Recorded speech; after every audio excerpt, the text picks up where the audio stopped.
This is episode 10 of my film school story. രാവിലെ തന്നെ front വീട്ടിൽ നിന്ന് കൊണ്ടുവന്ന നല്ല അപ്പവും ചിക്കനും കഴിച്ചു. അത് കഴിഞ്ഞ് നേരെ ക്ലാസ്സിലേക്ക് ഇറങ്ങി. ഫസ്റ്റ് സെമസ്റ്ററിൽ ഞങ്ങൾ എല്ലാ ഡിപ്പാർട്ട്മെന്റും പഠിക്കണം. കോമൺ ക്ലാസ്സസ് ആയിരിക്കും. എന്നിട്ട് എല്ലാവരെയും 10 പേരുള്ള ഒരു ഗ്രൂപ്പായി തിരിക്കും. ഉച്ച വരെ എല്ലാവർക്കും ഒരുമിച്ച് ക്ലാസ്സും ഉച്ച കഴിഞ്ഞ് ഗ്രൂപ്പായി ഒരു ക്ലാസ്സും ആയിരിക്കും. ഇന്ന് രാവിലെ രാഗ മാമിന്റെ ക്ലാസ് ആയിരുന്നു. Direction and screen play writing ഡിപ്പാർട്ട്മെന്റിലാണ് മാം.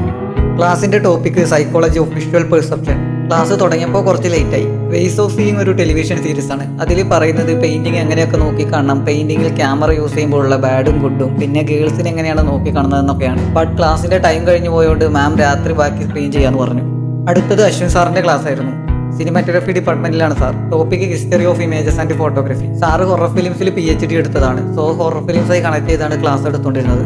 സാറ് സിനിമ എസ്തെറ്റിക്സും എസ്തെറ്റിക് ആക്സസും നാച്ചുറലിസ്റ്റ് ലൈറ്റിങ്ങിനെ കുറിച്ചൊക്കെയാണ് ഇന്ന് ക്ലാസ് എടുത്തത്. ക്ലാസ് അടിപൊളിയായിരുന്നു. എന്റെ ഗ്രൂപ്പ് A ആണ്. ഞങ്ങൾക്ക് ഈ വീക്ക് ആക്ടിംഗ് ക്ലാസ് ആണ്. ക്ലാസ് ഇപ്പോൾ ഒരു എക്സസൈസ് പോലെയായിരുന്നു. നമ്മുടെ റൂമിൽ പോയി എന്താണ് ചെയ്യുക, ആക്ട് ചെയ്ത് കാണിക്കുക, കണ്ണടച്ച് ഓരോ കാര്യങ്ങൾ ഫീൽ ചെയ്യുക. മൊത്തത്തിൽ കൊള്ളായിരുന്നു. പിന്നെ ഒരു ക്യാരം ബോർഡ് അങ്ങ് കളിച്ച്. അപ്പോഴാണ് അറിഞ്ഞ വൈകുന്നേരത്തെ സ്ക്രീനിങ്ങും രാഗ മാം പറഞ്ഞ സ്ക്രീനിങ്ങും നല്ല ഇടിയും മഴയായതുകൊണ്ട് മാറ്റി വെച്ചു. അപ്പോൾ ഓക്കെ, ബൈ.